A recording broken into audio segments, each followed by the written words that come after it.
नमस्कार, सत श्री अकाल, जय हिंद। आज आप सभी का शिक्षा संवाद के दूसरे सेशन में स्वागत है, जिसमें हम बात करेंगे शिक्षकों से।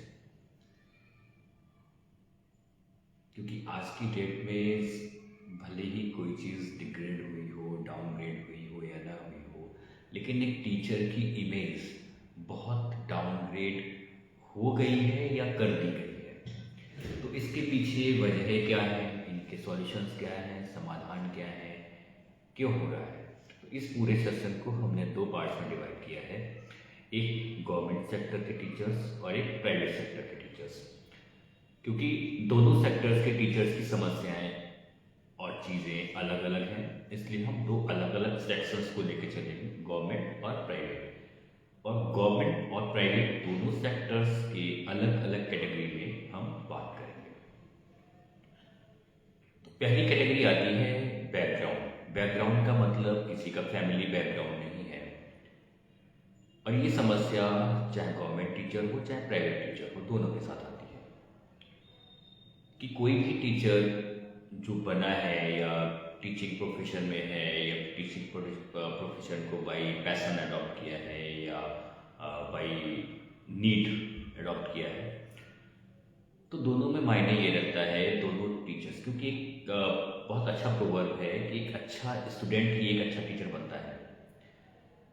तो उन टीचर्स ने कहाँ से ट्रेनिंग ली है, कहाँ से नॉलेज ली है, कहाँ से चीज़ें सीखी हैं, टीचिंग स्किल्स सीखी हैं, नॉलेज ली है, एकेडमिक रिकॉर्ड में कैसे वो रहे हैं, तो ये सब चीज़ें मैटर करती हैं। और ये गवर्नमेंट सेक्टर में भी सेम देखने में आता है और प्राइवेट सेक्टर में भी सेम देखने में आता है। गवर्नमेंट सेक्टर में ये चीज़ें क्वालिटी वाइज एकदम सही हैं, जो पैरामीटर्स हैं कि हाँ इतनी क्वालिफिकेशन होनी चाहिए, इतनी डिग्री, ये इसके बाद इस लेवल पे टीचर्स बनेंगे। लेकिन प्राइवेट सेक्टर्स में इसमें कंप्रोमाइज़ होता दिखाई पड़ता है, और 60% से ऊपर स्कूल्स में कंप्रोमाइज़ होता दिखाई पड़ता है। वहाँ पे पता चल रहा है कि 12th पास ही टीचर 12th के बच्चों को पढ़ा रहा है, जिसने टीचिंग, साइकोलॉजी, पेडागोजी इसके बारे में कुछ भी नहीं जाना, सीखा, समझा है, वो पढ़ा रहा है बच्चों को। तो इसके लिए गवर्नमेंट सेक्टर में चीज़ों को, जैसे गवर्नमेंट सेक्टर में भी जो लोग आ रहे हैं वो लोग कहाँ से पढ़ के आ रहे हैं, कैसे क्वालिफिकेशन लेवल लेके आ रहे हैं, जिस इंस्टीट्यूट से वो ट्रेनिंग लेके आ रहे हैं, क्या वो उतनी कैपेबल थी उस लेवल के लोगों को पढ़ाने के लिए, या उन्होंने टाइम पास किया है या ट्रेनिंग रियल में की भी है। जैसे एक ट्रेनिंग होती है DLED या BTC या BEd की ट्रेनिंग होती है, यहाँ पर हर सेमेस्टर के बाद क्लासेस लगती हैं, यानी कि आपको स्कूल्स में ग्राउंड लेवल पर जाना होता है। तो जो स्टूडेंट ग्राउंड लेवल पर कभी अपनी ट्रेनिंग में गया नहीं है, वो चीज़ों को कैसे समझता होगा, कैसे जानता होगा, उसको क्या फील्ड की जानकारी होगी। तो वो ट्रेनिंग का कॉन्सेप्ट भी यही है कि आपको लगाया जाए, उस चीज़ों को सीखने पे आपको वक्त लगाए। और प्राइवेट सेक्टर में तो ये एकदम ध्वस्त होता दिखाई पड़ता है। तो इसके लिए जो टीचर्स हैं, उन अगर मान लीजिए आपने बाई नीड प्रोफेशन को अडॉप्ट भी किया है, तो हम उसको कैसे उस लेवल पर ला सकते हैं, अपने इम्प्रूवमेंट्स कैसे कर सकते हैं, हमें इस पर फोकस देना पड़ेगा। और यही बात गवर्नमेंट सेक्टर के टीचर पे भी लागू होती है। अगर हमने पीछे हमारी कोई लैगिंग है, कोई कमी है, उस पर हमें ध्यान देना पड़ेगा। दूसरी चीज़ आती है ट्रेनिंग। ट्रेनिंग में गवर्नमेंट सेक्टर में बाकायदा पूरे प्रोसीजर्स हैं, सब कुछ है, अवेलेबल है, समय समय पर ट्रेनिंग्स होती हैं। लेकिन एक चीज़ यहाँ पर जो देखने पे आती है कि ट्रेनिंग की जो क्वालिटी है वो उतनी अच्छी नहीं होती है। उसकी वजह कुछ भी हो, लेकिन आपको जैसे किसी स्पेशल पैरामीटर की ट्रेनिंग दी जा रही है, उस पैरामीटर को तो लगा वो पैरामीटर पूरी ट्रेनिंग में गायब ही था। तो इस पर हमको ध्यान देना पड़ेगा। इसमें जो अपर लेवल के ऑफिसर्स हैं, जो हमारा एजुकेशन सिस्टम है, एजुकेशन डिपार्टमेंट है, एजुकेशन मिनिस्ट्री है, इसको भी इस पर काम करना चाहिए। अगर ट्रेनिंग के सिस्टम की बात करें गवर्नमेंट सेक्टर में, केवल अगर मैं अपने एक्सपीरियंस से बताऊं, तो सबसे अच्छा ट्रेनिंग सिस्टम अगर है किसी टीचर्स का, तो वो नवोदय में है। उसके बाद कहीं केवी का नंबर आता है। बाकी जो स्टेट बोर्ड्स हैं उनकी ट्रेनिंग का तो इतना क्लियर कट है कि अपर लेवल में तो हमें लगा ट्रेनिंग ही नहीं होती है। लेकिन प्राइमरी लेवल पे ट्रेनिंग होती भी है तो वो क्वालिटी ट्रेनिंग नहीं है। प्राइवेट स्कूल्स में ट्रेनिंग के संदर्भ में क्या है, प्राइवेट स्कूल्स में ट्रेनिंग्स होती ही नहीं। मतलब मुश्किल से 10 से 20% स्कूल्स होंगे जहां पर ट्रेनिंग्स होती है, और ट्रेनिंग्स नहीं होती है। ट्रेनिंग क्या होती है, अगर एक डिफेंस में एक बहुत अच्छा स्टेटमेंट है कि अगर आप ट्रेनिंग में पसीना नहीं बहाएंगे तो बैटल में ब्लड बहाएंगे। तो अगर मैं टीचिंग प्रोफेशन में ब्लड बहाने और ट्रेनिंग की बात करूं, तो टीचिंग प्रोफेशन में ट्रेनिंग का मतलब है नई टैक्टिक्स सीखना, नई साइकोलॉजिकल स्ट्रेटजी समझना, नई टेक्नोलॉजी को अडॉप्ट करना, इन सब चीज़ों पे महारत हासिल करना। अपने सिलेबस में नई चीज़ आई है, उसमें क्या इनोवेशन हुआ है, क्या रिसर्च हुआ है, उसके बारे में जानकारी होना हर टीचर्स को।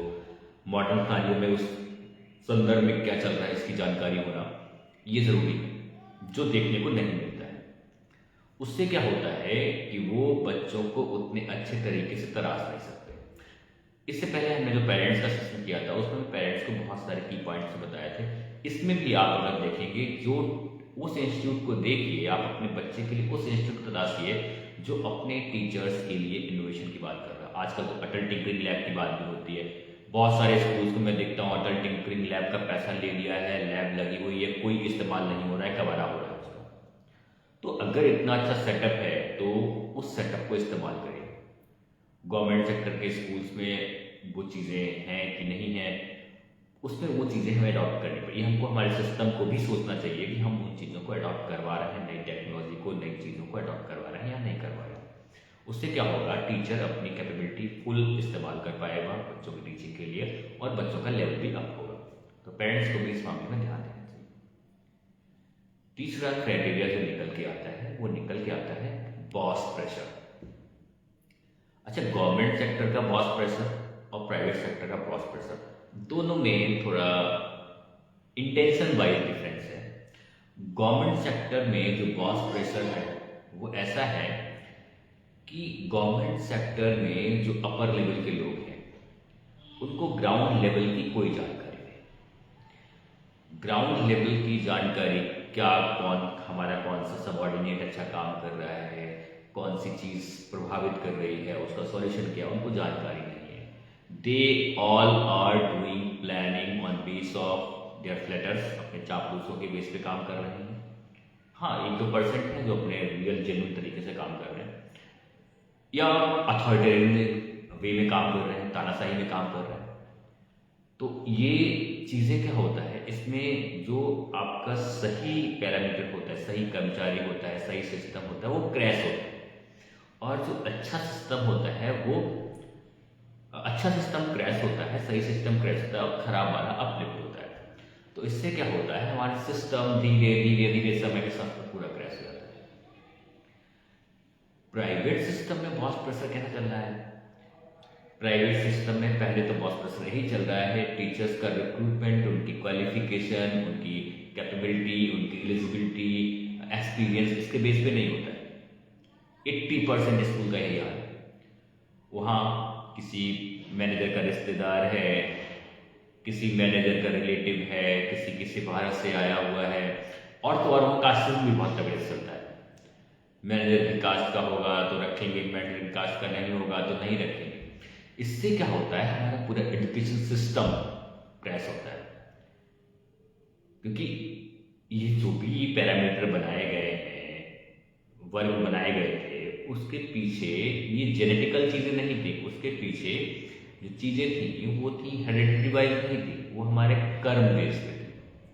तो हमको लोगों जो जिनको हम टीचर्स रिक्रूटमेंट पे रख रहे हैं, टीचर्स के लिए रिक्रूट कर रहे हैं, तो हमको पक्षपात नहीं करना है, हमको रिश्तेदारी नहीं निभानी है, हमको चापलूसी के बेस पे नहीं चलना है, ठीक है, जातिवाद के बेस पे नहीं चलना है। क्योंकि हम वो नया समाज निर्माण कर रहे हैं, वो इनलाइटेड समाज निर्माण कर रहे हैं जो हमारे आगे आने वाले पीढ़ियों का भविष्य बनाएगा।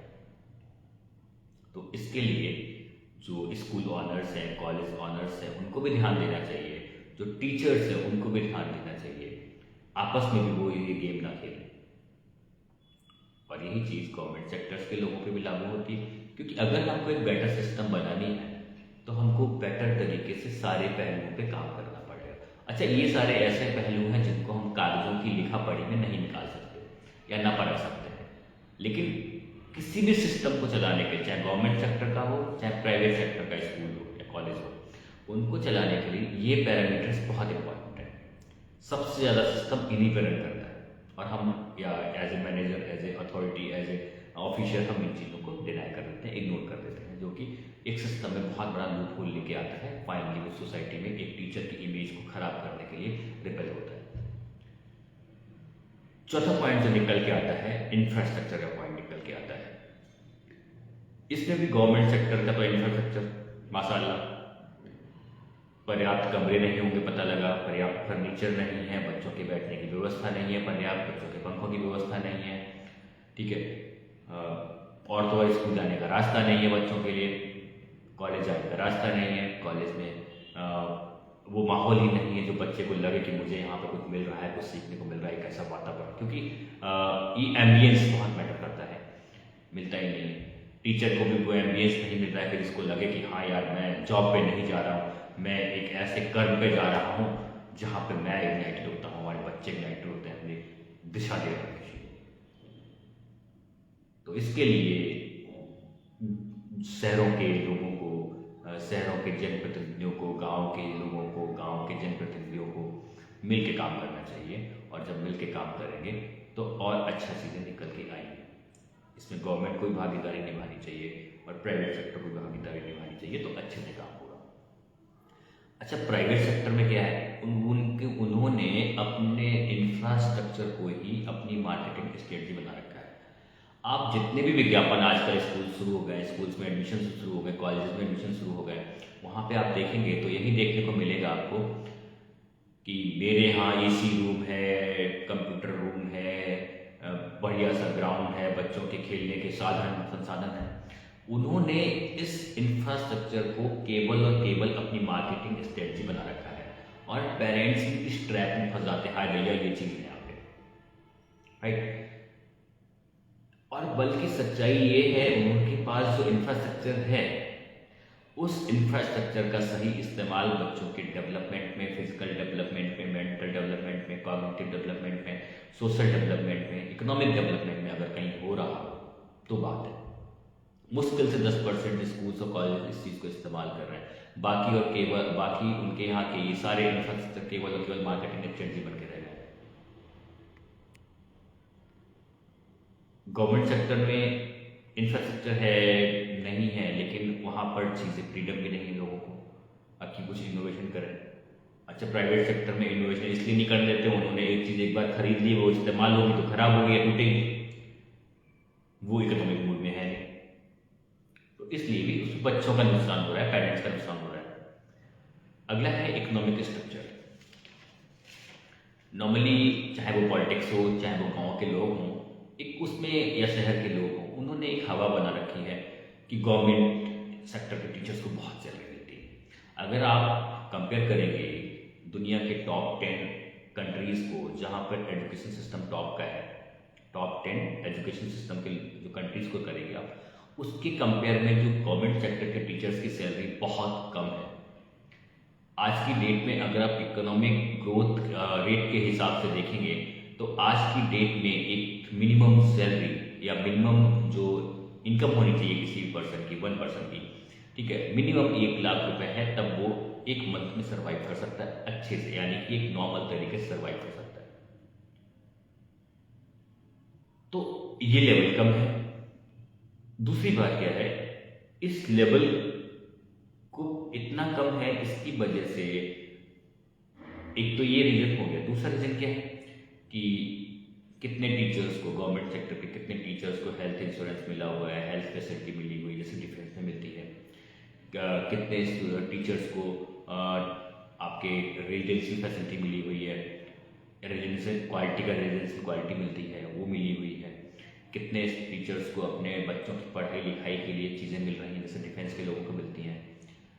अग्निवीर का काउंट नहीं कर रहा हूँ मैं, जो पुराने डिफेंस के लोग हैं और जो गवर्नमेंट सेक्टर के ऑफिसर्स डिफेंस के हैं, बाकी लोगों को मिलती हैं गवर्नमेंट सेक्टर में। सेंट्रल लेवल पे, सेंट्रल स्कूल्स में मिलती हैं, लेकिन स्टेट्स में नहीं मिलती है उतने हिसाब से, या नहीं भी मिलती हैं। ये भी एक चीज़ है, क्योंकि भाई एक तो या तो उनका इनकम इतना हाई हो कि वो ही सारी चीज़ों को उस इनकम से मैनेज कर सके, अगर उसकी इनकम उतनी हाई नहीं है तो उसको वो मैनेज करना पड़ेगा। प्राइवेट सेक्टर में तो और हालत खराब है। प्राइवेट सेक्टर में पहली बात तो जो ऊपर बताया आपको कि ट्रेनिंग अच्छे लोगों को ले नहीं पा रहे हैं। अच्छे लोगों को लेते क्यों नहीं है? क्योंकि जितने भी स्कूल्स के मालिक हैं उसमें से मुश्किल से 5-6% लोग हैं जो एजुकेशन बैकग्राउंड से हैं। बाकी लोग या तो पॉलिटिशियन है या बड़ा सा बिजनेस था जिसको नंबर 2 का पैसा नंबर 1 में बदलना था। सच्चाई है ये, मतलब निठर सच्चाई है। तो वो हो रहा है, जो उनका बॉस है या जो मैनेजर है, उनके जो कॉलेज ऑनर है, उनकी अर्निंग तो खूब है, मतलब हजारों हजार बच्चे हैं, हजारों हजार 10,000 फीस ले रहे हैं, यानी कि कम से कम 4-5 करोड़ रुपए की कमाई कर रहे हैं एक इंटर कॉलेज वाले। लेकिन अपने टीचर्स को अगर आप 40% भी देंगे ना सैलरी के रूप में, तब भी आप प्रॉफिट में रहेंगे। वैसे education is not a profit making industry in India, लेकिन बन रहा है। एक ने एक बार कॉलेज खोल दिया, अगले 2 साल में उसके दूसरा कॉलेज पक्का बन जाना है या उसकी ब्रांच खुल जानी है। तो हम अगर शेयरिंग नहीं करेंगे, हमने जो अर्न किया वो शेयर नहीं करेंगे, तो हम वो क्वालिटी नहीं दे सकते।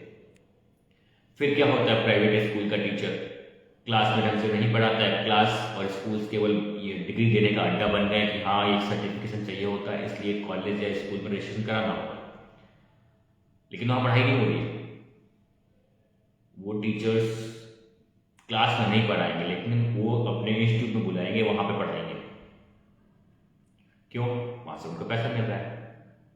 अगर वही पैसा स्कूल्स अच्छे ईमानदारी से अपने टीचर्स को सैलरी दें, रॉयल इनकम दें, फैसिलिटीज दें, तो उससे टीचिंग क्वालिटी में भी इफेक्ट पड़ेगा।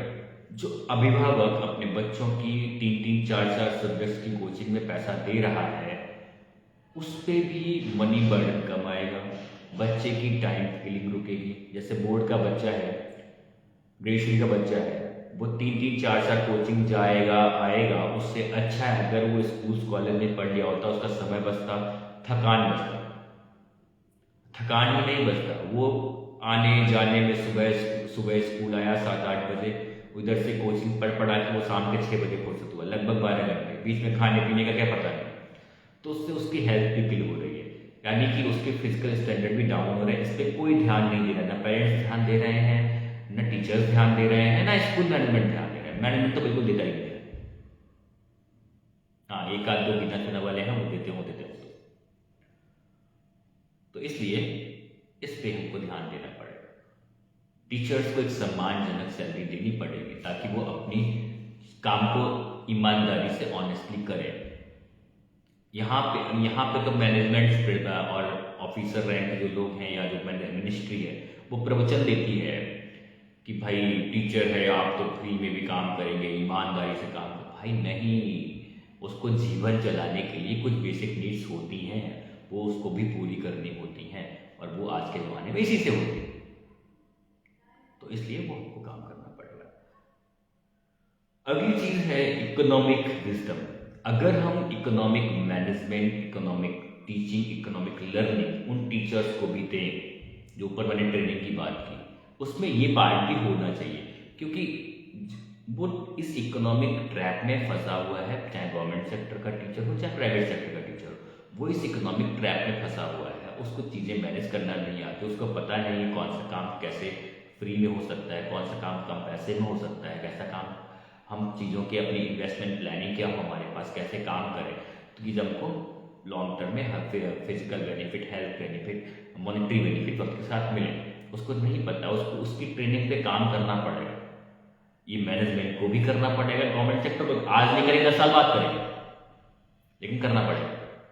तो इसलिए जो काम 10 साल बाद करेंगे, हम पीछे 10 साल कर लें, 10 साल पहले कर लें, तो सबका भला होगा, टीचर्स का भी भला होगा, मैनेजमेंट का भी। भाई अगर एक अच्छा कॉलेज का स्टाफ अगर अच्छे तरीके से सोसाइटी में निकलता है, मैं ऐसे स्कूल्स कॉलेज को जानता हूँ जहाँ पे जो टीचर है स्कूल टाइम में तो टीचर का काम कर रहा है, शाम को आके चाट की दुकान खोल रहा है। अब समझ लीजिए आप। तो इसलिए इस पे काम करना पड़ेगा। वो कॉलेज की रेपो का भी सवाल है, स्कूल की रेपो का भी सवाल है। अगर आपका टीचर शाम को आके चाकरी के लिए लगाना बेकार नहीं, लेकिन प्रोफेशन का मिसमैनेजमेंट है। अगर ऐसा करना पड़ रहा है उसको, तो ये आपकी स्कूल की कॉलेज की इमेज पे ठप्पा है। सुधार कीजिए, सुधारना चाहिए। और ये मैनेजमेंट कह सकता है कि हमारे पास इतना बजट नहीं, पैसे नहीं। भाई तो आपको भी मैनेजमेंट प्लानिंग करनी पड़ेगी, आपको भी इकोनॉमिक प्लानिंग सीखनी पड़ेगी। अभी तक तो आप पुराना पैसा लगा रहे थे स्कूल में, कमा रहे थे, तो अब आपने मैनेजमेंट स्किल तो सीखे ही नहीं ना, आपने इकोनॉमिक स्किल तो सीखे ही नहीं, आप तो वही ठोस काम करते आ रहे थे। तो आज के वर्तमान ऑप्शन से आपने काम ही नहीं किया, तो आपको भी ये सीखना पड़ेगा। अगला जो पॉइंट निकल के आता है, छठा पॉइंट, दोनों के लिए, प्राइवेट सेक्टर के लिए और गवर्नमेंट सेक्टर के लिए। जो प्राइवेट सेक्टर है, गवर्नमेंट सेक्टर है, उनमें एक चीज़ बहुत देखने को मिलती है कि स्टाफ में इंटरनल पॉलिटिक्स, मैनेजमेंट और स्टाफ में पॉलिटिक्स, उसके बाद आपके ऑफिसर स्टाफ में पॉलिटिक्स, स्टाफ ऑफिसर सब में पॉलिटिक्स चल रही है। टीम स्पिरिट तो है ही नहीं, रत्ती भर भी नहीं मिलती। और जिन स्कूलों में टीम स्पिरिट है, जिन कॉलेज में टीम स्पिरिट है, उनका रिजल्ट भी बेंचमार्क है हर मामले में। रिजल्ट का मतलब केवल मैं एकेडमिक रिजल्ट का बात नहीं कर रहा हूँ। तो टीचर्स को, मैनेजमेंट को, चाहे वो गवर्नमेंट सेक्टर के हों, चाहे वो प्राइवेट सेक्टर के हों, सबको लीडरशिप स्किल सीखनी पड़ेगी। सबको टीम वर्क सीखना पड़ेगा, टीम बिल्डिंग सीखनी पड़ेगी, टीम स्पिरिट सीखनी पड़ेगी, टीम लीडिंग सीखनी पड़ेगी। नहीं सीखेंगे तो आप, अभी तो लग रहा होगा कि हमारा स्कूल तो अच्छा चल रहा है। बीते आपने दौर में देखा होगा 21-22 में कोरोना के वक्त में जिन्होंने सेटअप सिस्टम नहीं बनाया था पूरा इन सब चीज़ों का, वो फ्लॉप हो गए, बंद हो गए, वो स्कूल्स कॉलेज क्रैश हो गए। तो जब आप किसी चीज़ को सिस्टम से नहीं करते हैं तो पता नहीं आप कब खत्म हो जाए। चाहे वो नोकिया हो, चाहे वो कोडेक हो, चाहे वो आपके एसएमटी हो, जिन लोगों ने जिन सिस्टम्स ने अपने आप को वक्त के साथ नहीं बदला, वक्त की पेस के साथ नहीं चलाया, वो समय के पहले खत्म हो। तो अभी भी अलार्मिंग जोन है आपके लिए। ये मैं आपको अलार्म कर दे रहा हूँ कि अगर आपने अभी से ये काम नहीं किया तो अभी आप भले ही करोड़ों बना रहे होंगे, लेकिन आप 1 रुपये भी नहीं बना पाएंगे, ये मैं बोलता हूँ। ये गवर्नमेंट सेक्टर का भी है।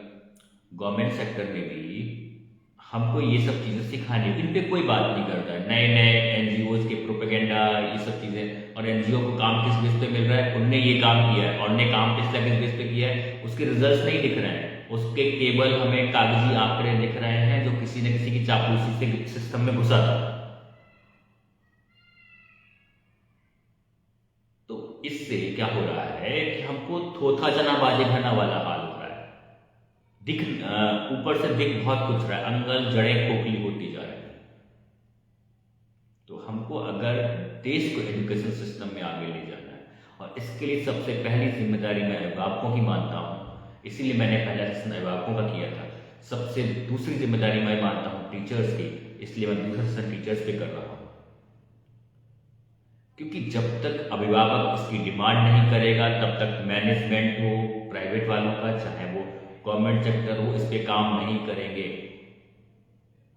और वैसे भी सोशियोलॉजी का एक फिनोमिना है, कॉन्सेप्ट है कि पॉलिटिक्स कभी नहीं चाहती है कि आप एजुकेटेड हो। क्योंकि अगर सिटीजन एजुकेटेड हो जाएगा तो पॉलिटिशियंस को उसके राइट्स, उसकी सारी लीगलिटीज, उसके सारे अधिकार उसको देने पड़ जाएंगे। तो इसके लिए सबसे ज़्यादा जागरूक अभिभावकों को ही होना पड़ेगा, क्योंकि उनकी कमाई का बहुत मोटा हिस्सा केवल और केवल आज की डेट में बच्चों की पढ़ाई पे जा रहा है। और वैसे भी इंडियन कॉन्स्टिट्यूशन स्वच्छ हवा, पढ़ाई, RTE देता है, हेल्थ की गारंटी देता है। तो इस पर आपको काम करना चाहिए, करना पड़ेगा। नहीं तो आप भी परेशान होंगे, आपका बच्चा भी परेशान होगा, कहीं सुसाइड करेगा, कहीं करियर बनाने के लिए इधर उधर भटकेगा। इसलिए आपको भी जागरूक होना पड़ेगा। केवल पैसा देना ही आपका काम नहीं है, और मैनेजमेंट को भी ये जिम्मेदारी लेनी पड़ेगी। अगर आपने एक संस्था खोली है तो उस संस्था से निकलने वाले बच्चे, कितने मैनेजमेंट के स्कूल्स, कितने गवर्नमेंट स्कूल्स के पास ये रिकॉर्ड है नवोदय और केवीज को मैं अलग कर देता हूँ, सारे नवोदय भी नहीं है, सारे केवीज भी नहीं है, उसमें कुछ परसेंट मतलब एक बड़ा परसेंटेज है जो अच्छा काम कर रहा है, 60-70% नवोदय और केवीज में अच्छे काम कर रहे हैं। तो उनको ये काम करना पड़ेगा, सबको करना पड़ेगा। तो उनके पास अगर रिकॉर्ड्स है ना, तो उनका वो दिखता है कि इतने अलुमनाई हैं, ये यहाँ पे ऐसे ऐसे हैं, उससे एक बहुत बड़ी रिलैक्सेशन क्रिएट होती है आगे आने वाली पीढ़ियों के लिए भी, करियर बनाने के लिए। जो टीचर्स हैं, जो स्कूल से मैरिड हैं, उनकी ग्रोथ होती है उसमें, जब आप अपने एलुमनाई से जुड़ते हैं और एलुमनाई सक्सेस होता है आपका। लेकिन हम चाहे वो गवर्नमेंट सेक्टर हो चाहे वो प्राइवेट सेक्टर हो, वो इस चीज़ को देख ही नहीं पा रहे। देख भी रहा है लेकिन काम नहीं कर रहा, उसको लगता है ठीक है यार चल रहा है, इससे काम नहीं होगा। इन सब चीज़ों का सॉल्यूशन कैसे मिलेगा, चाहे वो हमारी ट्रेनिंग हो, चाहे वो हमारा इकोनॉमिक बैकग्राउंड की लैगिंग हो, कमी हो कोई, ठीक है, या हमारे पास इकोनॉमिकल विजडम की बात हो, चाहे हमारे पास साइकोलॉजी स्टूडेंट के समझने की बात हो, चाहे वो हमारे स्टाफ की सोशियोलॉजी और साइकोलॉजी समझने की बात हो, ये सब होगा कैसे? Self learning. अगला पॉइंट है सेल्फ लर्निंग। चाहे गवर्नमेंट सेक्टर हो चाहे प्राइवेट सेक्टर हो, समय के साथ सब आगे बढ़ रहे हैं, और अगर हम समय के साथ आगे नहीं बढ़ेंगे तो पीछे रह जाएंगे। सारे टीचर से बोल रहा हूँ मैं ये। तो हमको कुछ ना कुछ अपनी स्किल्स में, जैसे आप एक डायलॉग आपने सुना होगा कि कुछ लोग बोलते हैं जो बड़े ऑर्डर पर बैठे हुए हैं या प्रमोशन से चीज़ें पहुँची हैं, जितनी तुम्हारी एज होती है नौकरी करते करते हो गई है। तो भाई इसका मतलब क्या है? फिर उनसे मैं अगला क्वेश्चन, यही अक्सर लोग चुप हो जाते हैं इस बात को सुन के, इस स्टेटमेंट को सुन के लोग चुप हो जाते हैं। मैं उनको एक क्वेश्चन देता हूँ कि भाई तुम अगर इतने साल के हो गए हो तो तुमने क्या उतनी ही नई चीज़ें सीखी हैं? नहीं सीखी हैं। जिस दिन से नौकरी पा गए हैं, जॉब पा गए, उस दिन से किताब खोल के नहीं देखी। तो सेल्फ स्टडी का मतलब कोई सिलेबस की बुक ही नहीं है। सेल्फ स्टडी का मतलब है कोई नई टेक्नोलॉजी है, पेरेंटिंग से रिलेटेड बुक है, चाइल्ड साइकोलॉजी से रिलेटेड बुक है, सेल्फ हेल्प से रिलेटेड बुक है, नेचर से रिलेटेड बुक है, हेल्थ से रिलेटेड बुक है। उसको पढ़िए, उससे सीखिए, उसको अपनी लाइफ में इम्प्लीमेंट करने की कोशिश करिए। जब आप फिजिकली फिट रहेंगे तो आप मेंटली फिट अपने आप रहेंगे। जब आप फिजिकली और मेंटली फिट रहेंगे तो आप अपने प्रोफेशन में एक्टिव रहेंगे। जब आप अपने प्रोफेशन में एक्टिव रहेंगे ना, तो आप भी सुकरात बनेंगे, आप भी प्लेटो बनेंगे, आप भी द्रोणाचार्य बनेंगे, आप भी भीष्म पितामह बनेंगे। तो इसलिए हमको सेल्फ लर्निंग को नहीं रोकना है। तो इन्हीं शब्दों के साथ मैं उम्मीद करता हूं कि आप एक शिक्षक के रूप में इन सब चीज़ों के बारे में बारीकी से समझेंगे, सारे फिल्टर्स को हटा के, ईगो को साइड में करके। जो हमारे अधिकारी या मिनिस्ट्री लेवल के लोग हैं वो भी इस चीज़ से सीखेंगे, समझेंगे, सारी ईगो, सारी सुपीरियरिटी, सीनियरिटी को साइड में करके। क्योंकि हमारा काम है इस नेशन को बिल्ड करना, ट्रांसफॉर्म करना ऑनेस्टली। और ये काम जब भी हो सकता है जब शिक्षा के तीनों पिलर, पेरेंट्स, टीचर्स और पूरा मैनेजमेंट मिल के काम करेगा। तब हमारे बच्चे physically, mentally, emotionally, economically, academically हर तरीके से स्ट्रांग बनेंगे। Wish you all the best. जय हिंद। अगला सेशन होगा विद्यालय मैनेजमेंट के लिए। आपकी अगर कोई समस्याएं हैं, कुछ चीज़ें आप सिस्टम में फेस कर रहे हैं, आप हमको इस पेज पे भी लिख सकते हैं, हमको मेल भी भेज सकते हैं। हम उन समस्याओं को अपने सेशन में इंक्लूड करने की कोशिश करेंगे। जय